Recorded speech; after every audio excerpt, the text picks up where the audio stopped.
നമ്മൾ പല പ്രശ്നങ്ങളും പല ഫീലിങ്സ് ആയിട്ട് വരാം. ആ സമയത്താണ് നിങ്ങളൊരു ഗ്ലാസ് സർബത്ത് കുടിക്കുന്നത്. ആ സർബത്ത് കുടിച്ചു കഴിഞ്ഞാൽ ശരീരവും തണുക്കും, നല്ല രുചികരമായൊരു സർബത്തുമാണ്. ശരിക്കും പറയാൻ വെച്ചാൽ സർബത്ത് ഈ ആളുകൾ ടെൻഷൻ അടിച്ച് വരുന്ന സമയത്ത് ഇവിടെ നിന്നും ഒരു സർബത്ത് കുടിച്ചു കഴിഞ്ഞാൽ നല്ല ഫീലിങ്ങാണ്, നല്ലൊരു സന്തോഷം തോന്നും. ഇസ്മായിൽ ഖാൻ്റെ സർബത്ത് എന്ന് പറഞ്ഞാൽ ഒന്നൊന്നര സർബത്താണ്. ഇസ്മായിൽ ഇവിടെ സ്ഥിരമായിട്ട് കുടിക്കാൻ വരുന്നത്. ഞാൻ ചോദിച്ചു എന്താണ് നിങ്ങൾ ഈ സർബത്തിൽ എന്താ കൂട്ടെന്ന് ചോദിച്ചു. ഞാൻ പറഞ്ഞു കൂട്ടെന്ന് പറയാൻ പറ്റില്ല, നമ്മൾ സ്ഥിരമായിട്ട് ഉപയോഗിക്കുന്ന സാധനം അത് ആർജിൻ്റെ സർബത്താണ്.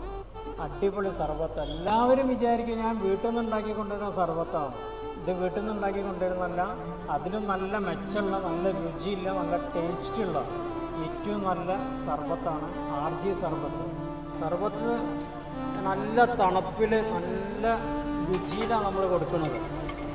ഒരു തവണ കുടിച്ചു കഴിഞ്ഞാൽ അവർ വീണ്ടും വീണ്ടും വരും. കാരണം അവരുടെ മനസ്സിനൊരു കുളിർമ കിട്ടും. എന്തൊക്കെ പ്രശ്നങ്ങളുണ്ടെങ്കിലും കുറച്ച് നേരത്തെങ്കിലും മനസ്സിനൊരു സുഖം കിട്ടും.